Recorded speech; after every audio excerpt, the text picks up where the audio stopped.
안녕히 주무셨어요? 비가 계속 옵니다. 눈 안 오는 게 얼마나 다행입니까?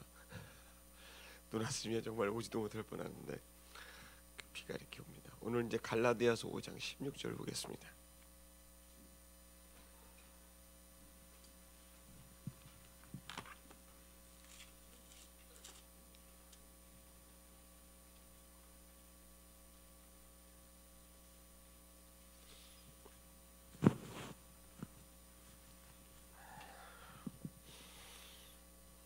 갈라디아서 5장 16절 우리 한 절 말씀 다 같이 봉독하겠습니다. 시작.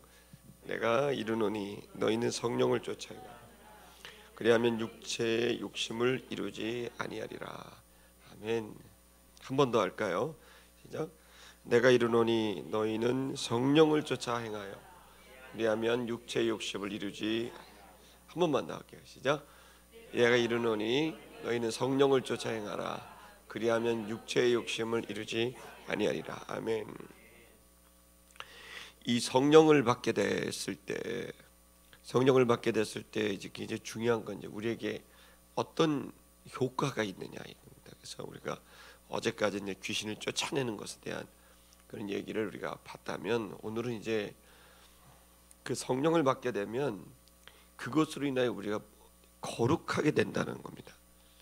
이 성령은 말 그대로 거룩한 영인데, 거룩하게 되는 거니까 지금 우리들이 가장 지금 우리 히브리서를 통해서 이제 1세기 말에 그 기독교인들도 보고 있고, 또 그걸 적용하면서 우리가 지금 현대 사회의 이제 그리스도인들을 보면서 우리가 제일 아쉽고 안타까운 게 뭡니까?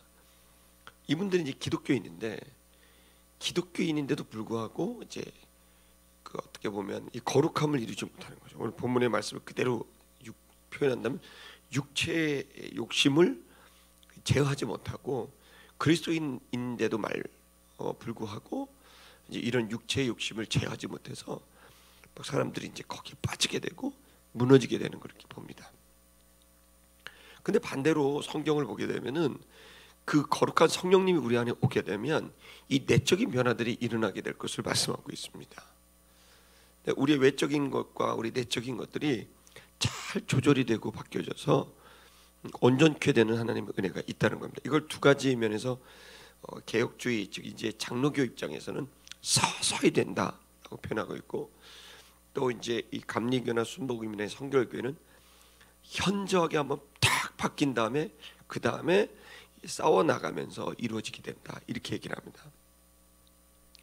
그래서 이제 그 우리 장로교 쪽에서는 성령의 역사의 주도보다는 어떻게 우리의 의지, 개혁하고자 하고 변화되고자 하는 우리의 의지를 굉장히 강조해서 어떻게 보면 이제 우리 삶을 바꾸게 되는 그런 노력들을 굉장히 많이 있게 합니다. 근데 반면에 그에 비해서 이제 우리 성결교라든지 또 감리교, 이제 순복음 이런 침례교 이런 데서는 성령의 아주 폭발적인 은혜가 한번 있어야 된다. 그리고 난 다음에 이게 힘이 받아져 갖고 거룩을 갈 수가 있는 것이고, 그리고 이게 거룩해 나가는 과정에 있어서도 인간의 의지가 상당히 필요하지만 사실은 성령님이 우리를 압도해 주시고 역사해 주셔야 이걸 제대로 갈 수 있다라고 하는 그런 이제 교리를 갖고 있습니다. 근데 둘 모두 성경에 나와 있는 거에 맞습니다. 다만 이걸 우리가 어떻게 우리 속에 적용할 수 있겠느냐에 대한 문제입니다. 근데 둘 모두 똑같은 건 뭐냐면 거룩해져야 된다는 거예요. 이 구약에 보면 이제 거룩해진다는 말, 이제 카도시입니다. 카도시라는 단어가 있고, 이 신약에서는 이제 이걸 갖다 뭐라 그러냐면 하기아스모스라고 합니다. 하기아스모스. 거룩이라는 똑같은 단어인데 약간의 의미상 차이가 있어요. 근데 왜 이걸 얘기를 하냐면 그래야 우리가 거룩을 정확히 이해합니다. 첫 번째, 여러분 이제 구약의 코데시는 어떤 거냐면 분리된다, 구별된다, 이게 제일 중요한 거예요. 그래서 이제 구약에서의 기독교는 세상의 것을 본받지 않고 하나님의 백성답게 이제 분리되는 삶입니다. 구분이 돼야 된다는 거예요. 구분이. 그에 비해서 하기아스모스는요, 신약에서 말하는 거룩은 정결하고 깨끗해지는 걸 말합니다. 성결해지는 걸. 같은 의미인 것 같지만 약간의 의미상 차이가 있는 거죠. 구약에서 얘기하고 있는 것은 뭐 사람이나 절기나 장소나 물건 등을 구별해서 하나님에게 바치는 것은 완전히 구분을 해야 된다. 세상에서 쓰는 것이 아니라 하나님에게 되는 것은 이건 누구를 위해서도 쓰면 안 되고 철저하게 하나님을 위해서만 사용해야 된다. 이렇게 주장하는 겁니다. 실제로 구약 성경의 여러 성경 구절에서 이 얘기를 하고 있습니다. 시편 99편 9절을 한번 보겠습니다. 읽을게요. 시작. 너희는 여호와 우리 하나님을 높이고 성산에서 예배할지어다. 여호와 우리 하나님은 거룩하심이로다. 아멘. 보세요. 그 성산에서 예배하라. 그러니까 아무 데서나 예배하면 안 되고 그 성산에서 예배하라. 뭐냐면 그것을 거룩한 산이라고 규정한 거예요. 그래서 그 장소를 구별되게 이제 생각하게 되는 겁니다. 그래서 그 장소라든지 시간이나 이런 걸 하죠. 이사야 6장 3절도 한번 보겠습니다. 이사야 6장 3절 시작. 서로 불러 이르되 거룩하다 거룩하다 거룩하다 만군의 여호와여 그의 영광이 온 땅에 충만하로다. 이게 이제 하나님의 그 성품을 얘기하면서 거룩하다를 이제 세 번을 얘기를 하는 거예요. 그러니까 이분은 절대적으로 구별된 분이고 세상하고 타협할 수 없는 분이다. 이게 이사야가 이제 우시야 왕이 죽던 해 성전에서 들은 얘기거든요. 그러니까 구약에서 우리에게 요구하고 있는 건 철저한 구분, 분리, 분별을 얘기합니다. 출애굽기 3장 5절 읽겠습니다. 3장 5절 시작. 하나님이 이르시되 이리로 가까이 오지 말라. 내가 선 곳은 거룩한 땅이니 내 발에서 신을 벗어라. 그러니까 네가 나를 그냥 할 수 없고 거룩한 땅이다 이게. 그러니까 어떻게 했냐? 네 신을 벗어서 신발을 벗어 네가 그냥 있는 모습 그대로 이제 나와라 이렇게 얘기를 하는 겁니다. 이제 19장도 한번 좀 보겠습니다. 시작. 여호와께서 그에게 이르시되 가라 너는 내려가서 아론과 함께 올라오고 제사장들과 백성에게로 올라오지 못하게 하라. 내가 그들을 칠까 하노라. 이렇게 되어 있습니다. 그러니까 아무나 하나님을 못 만나요. 여러분 알다시피 이제 하나님을 만나려면 1년에 한 번 대제사장이 속죄일에 들어가는 길밖에 없고 또 하나님이 정해주신 장소, 하나님이 정해주신 방법, 하나님이 정해주신 사람, 이런 사람만 하나님을 만날 수 있지 내가 만나고 싶다고 만날 수가 없다는 거예요. 그러니까 구약은 철저하게 하나님을 절대화하고 구분되게 이렇게 만들어 놓은 겁니다. 이걸 통해 내가 거룩하니까 너희도 거룩하라라고 하는 이야기는 뭐냐면 나의 이런 절대적인 분리처럼 너희도 해야 될 것과 하지 말아야 될 것을 구분하고 선을 두어서 네가 그러니까 아무나 너를 만나게 하는 것이나 네가 그냥 함부로 네 존재가 쓰여지거나 또 혹은 네가 뭐 네 마음대로 할 수 있는 게 아니다. 너는 거룩한 자다. 내가 거룩하니까 너희도 거룩하라라고 말하면서 네가 만나야 될 사람, 네가 해야 될 일, 그런 것들을 구분하라라는 거예요. 그래서 심지어 이제 구약 이스라엘 사람들은 이방 사람들을 만나지도 않은 거예요. 아예 대화도 안 하고 밥도 안 먹는 거예요. 그냥 철저하게 구분을 해버린 겁니다. 근데 그것은 뭐냐면 우리를 지키는 거예요. 나 자신을 지키고 공동체를 지키고자 하는 절대적인. 그래서 결혼도 이방인들과 할 수가 없게 만들어 놓고, 그 이유는 뭐냐면 그렇게 되면서 이 개인과 공동체가 오염되게 될 거라고. 실제로 여러분 그게 대표적인 예가 솔로몬 왕 때, 솔로몬이 그 위대한 왕이지만 그가 이제 정치적인 생각을 하게 되면서 지역에 이제 여러 공주들하고 결혼을 한단 말이에요. 수천 명이라 그러죠. 의자 왕보다 더한 사람입니다. 근데 이 솔로몬이 그렇게 많이 결혼을 통해서 자기의 어떤 정치적인 국제 정치에 입지를 붙였는데 그것 때문에 이스라엘이 무너지게 된 겁니다. 그들이 이제 시집 오면서 자기 신들을 갖고 오니까, 원래 여호와만 섬기는 나라가 이제 다른 신들을 갖고 오니까 이제 거기에서 서서히 오염되다가 이스라엘 백성들이 도대체 여호와를 섬기는 건지 잡신을 섬기는 건지 혼란스러울 정도로 이제 급속도로 무너지면서 솔로몬이 죽게 되자 이 나라가 분열을 합니다. 남유다와 북이스라엘로 이제 분열하게 되고, 북이스라엘은 완전히 우상숭배의 나라가 되게 됩니다. 그래서 구약에서 얘기하고 있는 분리하고 구별되라는 얘기는 네가 지금 이걸 괜히 함부로 만나고 함부로 일하다가 네가 오염되게 된다. 그러니까 너는 이걸 지켜야 된다. 그 얘기를 이제 보호 차원에서 구별되라고 하는 것을 이제 얘기를 합니다. 그에 비해서 이제 신약 성경은 이제 정결입니다. 왜 이게 됐을까요? 그렇게 구분을 하고 분리를 하라 그래도 분리가 되나요? 잘 분리를 못하는 거예요. 오염을 안 시키려고 해도 나도 모르게 우리도 모르게 점점 오염되어져 버리게 되니까 이제 말씀 중심의 하나님 중심의 이 나라가 현실을 따라가기 시작하면서 서서히 그 사람들이 변화되는 겁니다. 그래서 신약 시대 때는 이제 이게 원초적인 분리가 아니라 이제는 한번 무너졌다고 생각을 한 거예요. 그래서 신약 시대 때는 뭐냐면 이제 오염되고 무너진 너희의 상태 이제 한번 무너지게 된 거죠. 이걸 어떻게 해요? 씻어낸다. 성결이란 말이 거룩하게 씻어낸다는 뜻입니다. 씻어낸다는 거예요. 거룩이란 말도 똑같아요. 정결하게 되고 깨끗하게 정화시킨다. 정화시키는 거예요. 이게 이제 신약 시대 성결이 되고 거룩이 되는 겁니다. 그러면 이제 오늘 우리들이 이제 신약 시대의 성결로 이제 들어왔다고 봐야 됩니다. 베드로전서 1장 15절에서 16절을 읽겠습니다. 시작. 오직 너희를 부르신 거룩한 이처럼 너희도 모든 행실에 거룩한 자가 되라. 기록하였을 때 내가 거룩하니 너희도 거룩할지어다. 이렇게 얘기하겠습니다. 그러니까 이제 이미 이제 문제가 생겼어요. 그래서 이 문제를 해결하고자 하는 겁니다. 이 문제를 해결해서 거룩함을 잃어버린 이들이 이제 거룩하게 되기 위해서 그 행실을 주님을 닮아가라. 그래서 부르신 거룩한 자처럼 너희도 그 행실을 거룩하게 하라라고 해서 주님을 이제 닮는 걸 회복할 것을 얘기합니다. 그리고 에베소 1장 4절을 읽겠습니다. 시작. 곧 창세전에 그리스도 안에서 우리를 택하사 우리로 사랑 안에서 그의 앞에 거룩하고 흠이 없게 하시려고 이미 이제 그 분리와 또한 정결을 다 주님은 알고 있었던 겁니다.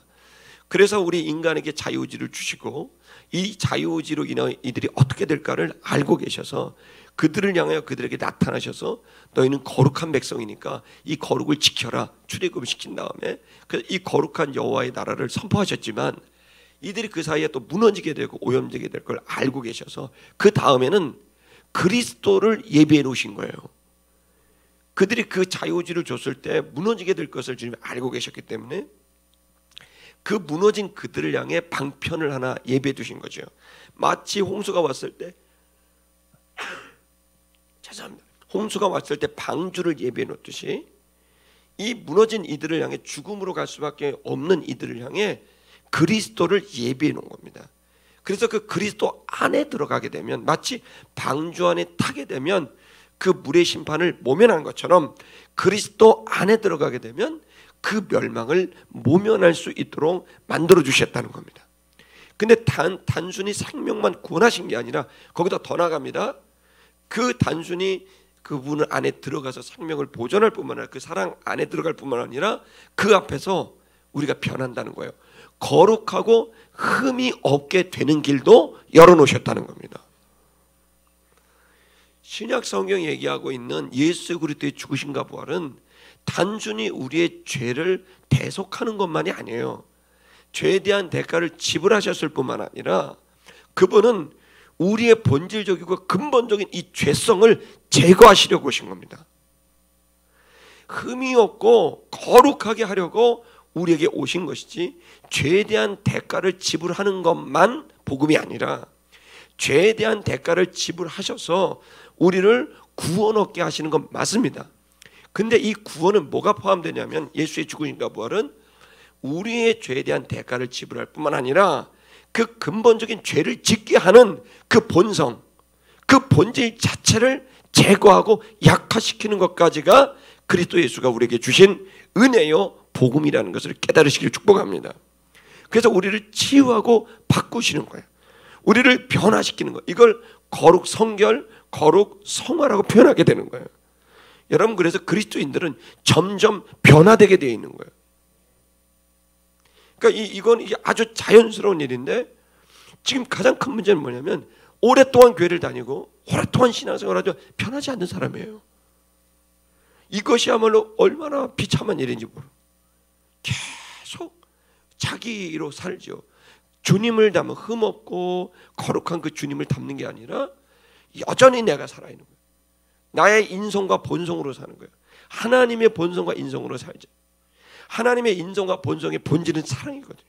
희생하는 사랑인데 이 희생하는 사랑이 없는 거예요. 아무리 오래 교회를 다녀도 이게 안 변하면 여전히 내가 생생히 살아있는 거예요. 내 인성 위에 나를 도와주시는 하나님이 아니에요. 주님은 내 인성 자체를 바꾸시는 겁니다. 내 인성 자체를 하나님의 인격으로 바꿔내는 거예요. 그분의 인격의 본질인 사랑. 그 사랑은 어떤 사랑입니까? 이기적 사랑이 아니에요.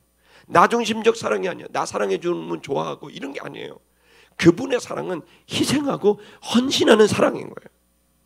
그래서 이 거룩과 성결은 반드시 뭐와 연결되어 있냐면 헌신과 연결이 되어 있어요. 희생과 헌신과 연결되어 있는 거예요. 그거의 정신은 바로 사랑인 거예요.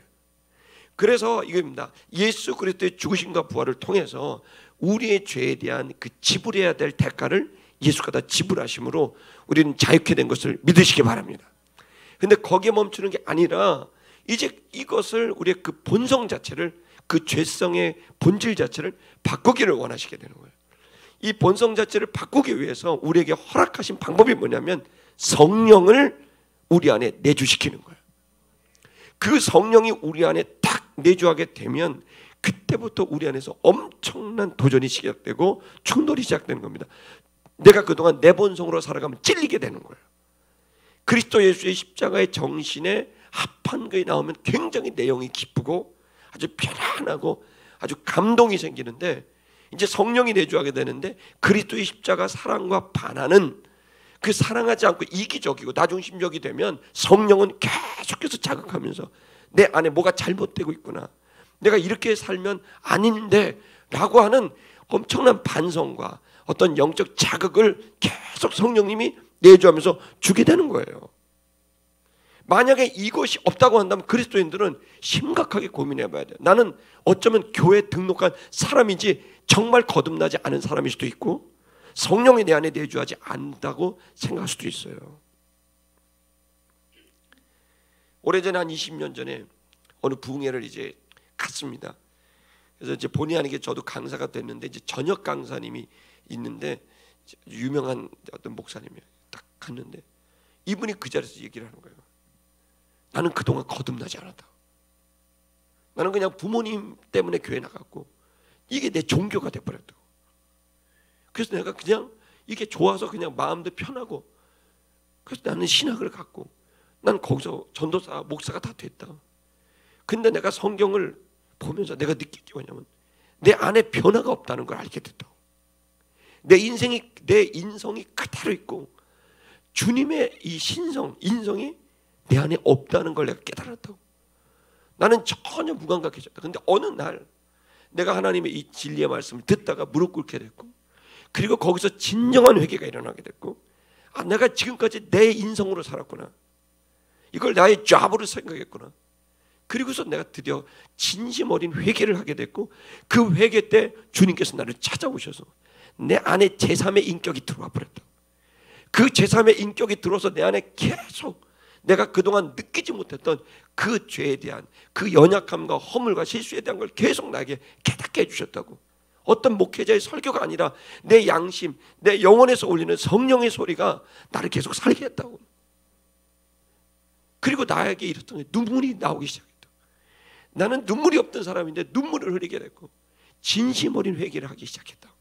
그리고 나는 내가 날마다 싸우고 있고 내 안에 성령께서 고발한 내 죄들을 깨닫고 허물을 깨닫고 실수를 깨닫고 그걸 놓고 날마다 회개하고 있고 그리고 그 회개를 통해서 주님 나를 다스려 달라고 기도하게 됐을 때 찬양하게 됐을 때 그 죽으심과 부활을 허락한 주님을 예배하게 됐을 때 엄청난 평안이 내게 찾아오면서 죄사함의 그 은혜를 기쁨을 나는 날마다 감격하고 있고 더 놀라운 사실은 내가 지금 너무나 사랑하고 싶고 난 너무나 희생하고 싶고 나는 너무나 내 자신을 십자가의 그 정신에 따라 살아가고 싶다고 그 얘기를 막 눈물을 흘리면서 외치시는데 제가 쫙 거듭나십니다. 저게 여러분 우리가 성령님이 우리 속에 오면 우리가 우리의 인생으로 살아가면 당연히 성령님은 계속 자각합니다. 그동안 우리 기복주의가 제일 여러분 주님 만나면 복 받습니다. 아멘. 맞는 얘기인데 근데 이 기복주의가 우리에게 놓치게 하는 게 있는데 진짜 거듭나지 않은 사람도 교회에 올 수 있도록 만드는 문을 연 거예요. 다들 어려워서 온 거거든요. 그래서 그냥 하나님은 날 도와주는 분인 거죠. 그분의 인격처럼 내가 변화되고 이런 거는 별로 의미가 없고 오로지 내가 지금 직면하고 있는 어려움을 해결해 주고 있고 정말 내 억울함을 풀어주고 그리고 내 꿈을 이루어주는 이런 분으로 생각하면 여러분 우리가 다른 신을 섬기는 것과 다를 바가 전혀 없는 겁니다. 성경이 말한 하나님은 우리를 도우시는 분이 맞지만 그 도움을 통해 주님이 살아계심, 주님이 나를 사랑하심을 깨닫게 해주시고 그걸로 멈추는 게 아니라 나를 거듭나게 하셔서 새로운 인격으로 살아갈 수 있는 기회를 주시는 분이라는 거예요. 그래서 변화시키시는 거예요. 이게 목적인 거예요. 우리가 세상에서 성공하고 잘되고 하는 것들은 하나의 과정이고 수단이에요. 주님이 원래 원하시는 것은 주와 같기를 원하시는 겁니다.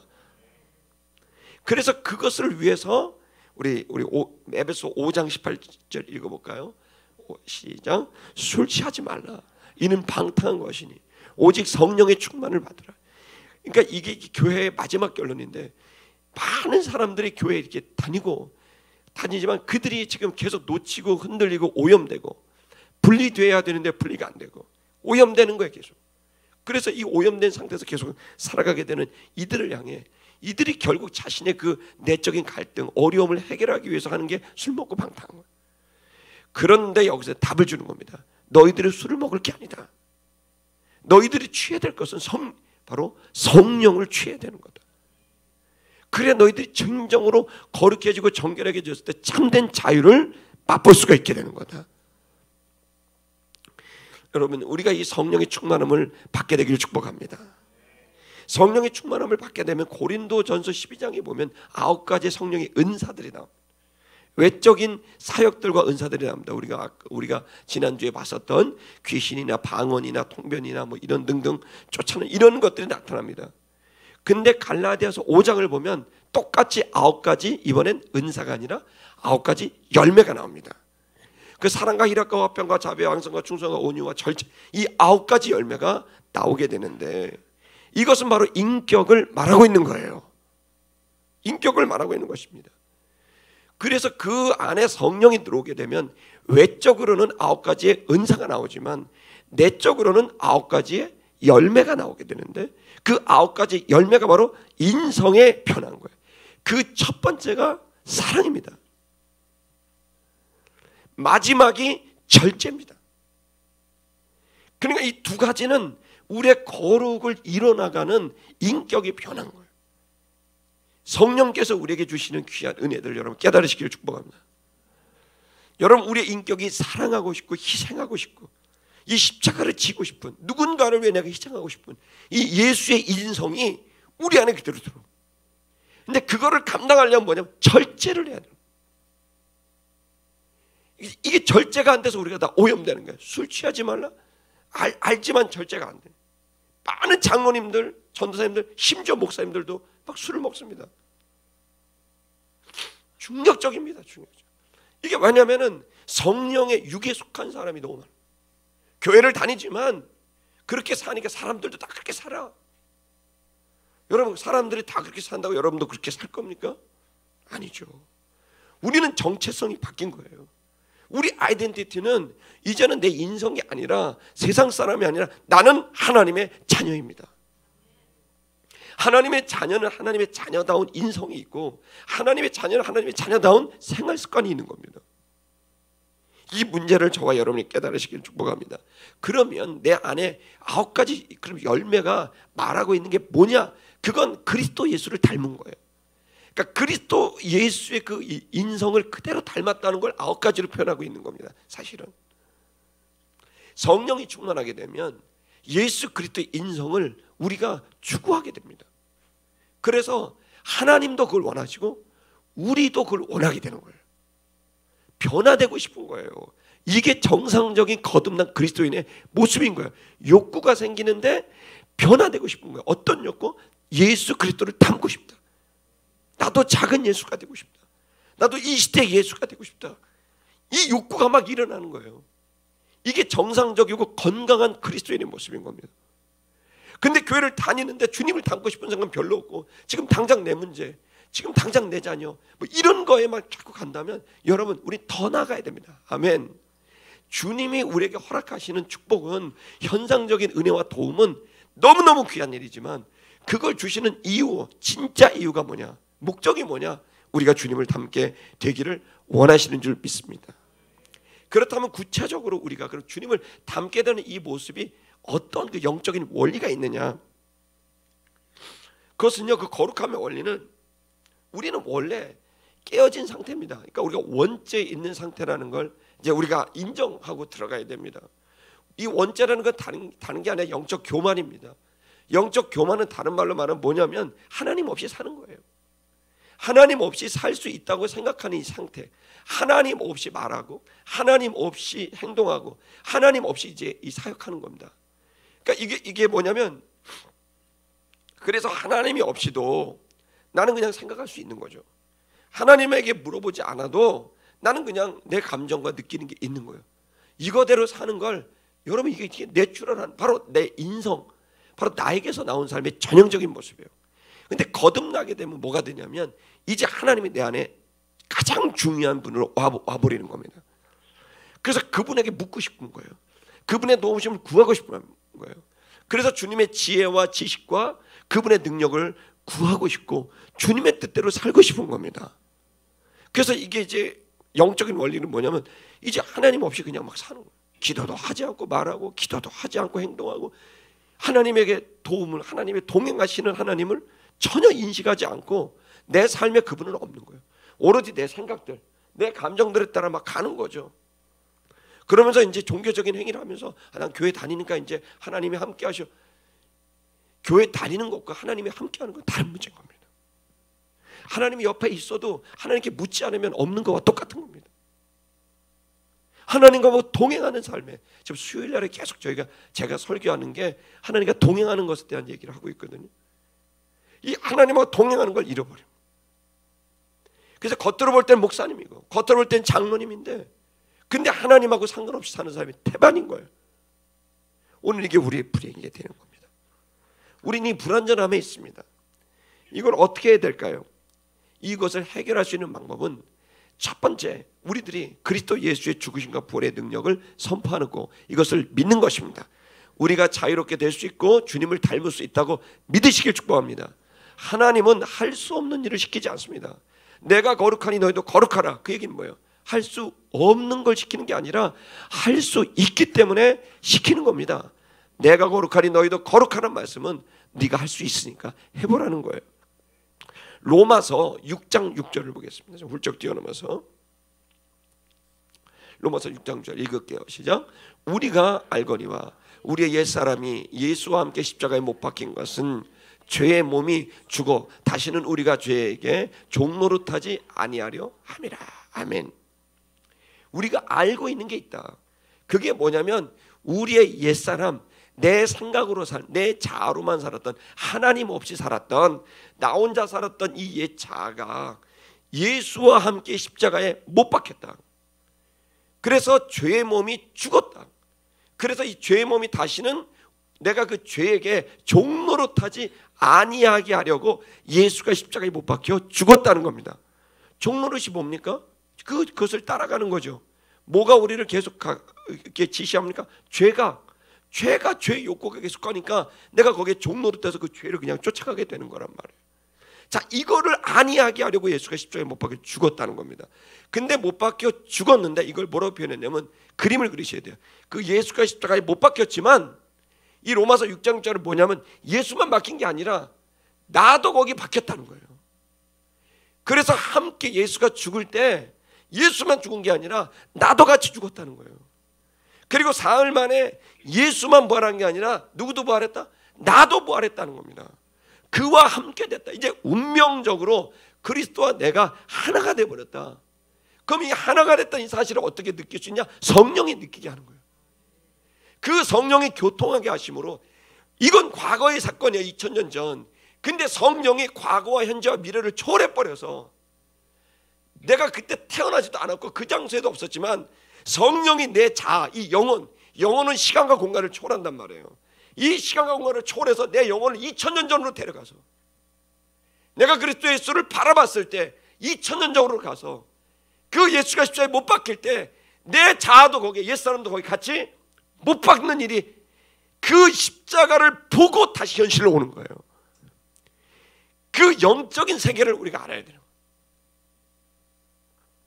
여러분, 우리가 이 예수 그리스도가 그렇게 내가 죽었다고 생각하면 그때 선포하셔야 돼요. 이제 나는 산 것이 아니다. 나는 그때 예수가 십자가에 못 박힐 때 내 영혼도 그때 십자가에 못 박혔다. 이것을 선포하시길 축복합니다. 그리고 그가 부활할 때 나도 부활했다. 이 여러분의 영을 그 자리로 데리고 들어가야 돼요. 그 돌무덤 빈 무덤으로 데려가야 되고 그 골고다 십자가로 데려가야 돼요. 여러분, 이제 1월 달에 우리가 이제 비아돌로로서 갈 겁니다. 예루살렘에 성지가 없어요. 수많은 사람들이 그 성지에서 다시 거듭나게 되는데 그 비아돌로서 십자가 골고다 언덕을 딱 가는 순간 엄청난 영적 경험을 하는데 내가 십자가에 못 박히는 경험을, 그때 내가 죽었다.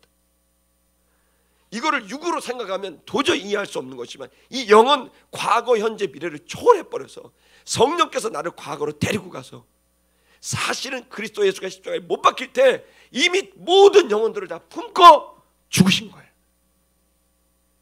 그 속에 내가 있었다는 걸 깨닫게 되는 거예요. 그때부터 나를 알고 계셨군요. 그때부터 나를 보고 있었군요. 나를 끌어안고 가슴에 품고 십자가에 죽으셨군요. 나를 아셨군요. 놀라운 일인 거예요. 예수 그리스도께서 십자가에 달리실 때 여러분을 보셨고, 여러분이 이 자리에서 거듭날 때, 믿기로 결정할 때 그리스도 예수를 목격하는 거예요. 이 시간과 공간을 초월하는 이 놀라운 영적 작업을 통해 이걸 성령이 하신다는 거예요. 교통케 하시는 이 성령이 이 사실을 우리에게 주어서 우리에게 뭘 줍니까? 종노릇하지 못하게 하는 것입니다.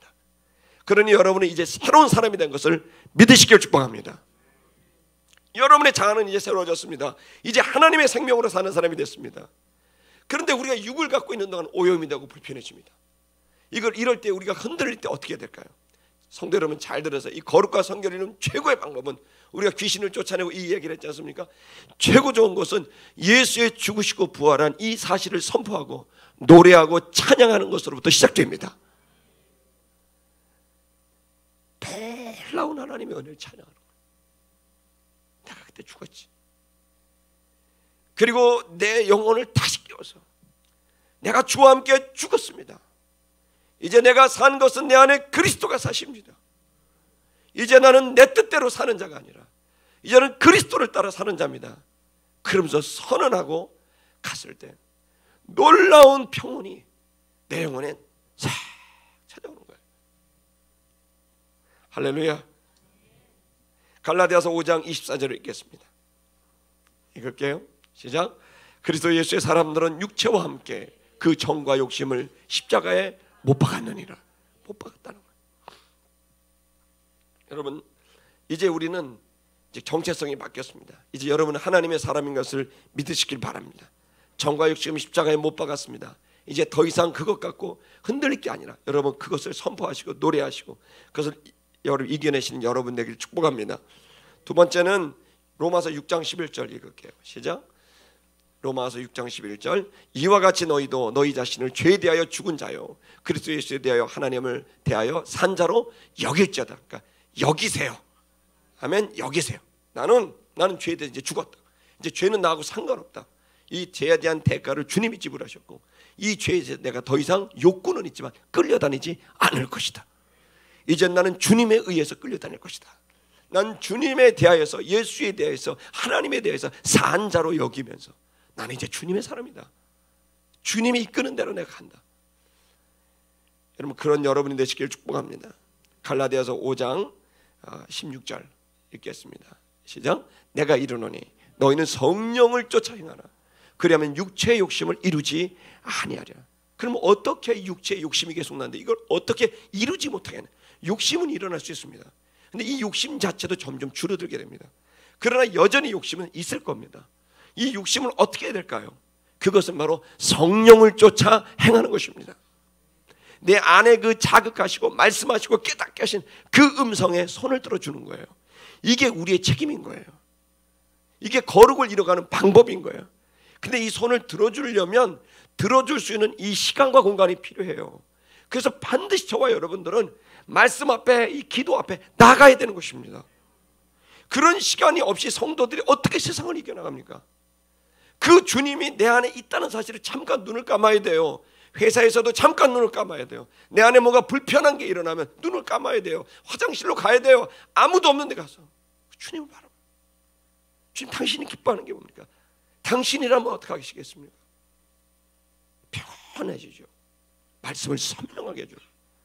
그 성령을 쫓아 행하게 되고, 그렇게 하나님께 찬양하시고, 그렇게 말씀과 기도로 나아가시고, 그때그때마다 매 순간순간마다 내 생각이 떠오르는 것으로 하지 마시고, 여러분 그 생각을 멈추고 잠깐 멈추는 시간을 갖고, 주님, 당신이라면 어떻게 하실 겁니까? 여러분, 이걸 계속하게 됐을 때 처음엔 부족하지만 그 일이 점점 증폭되게 돼서 나중에는 우리가 그리스도 예수를 온전히 닮게 되는 놀라운 그 은혜까지 이르게 될 것을 저는 믿습니다. 성도 여러분, 주님을 바라보시고 그렇게 매 순간 주님께 나아갈 수 있기를 주의 이름으로 축복합니다.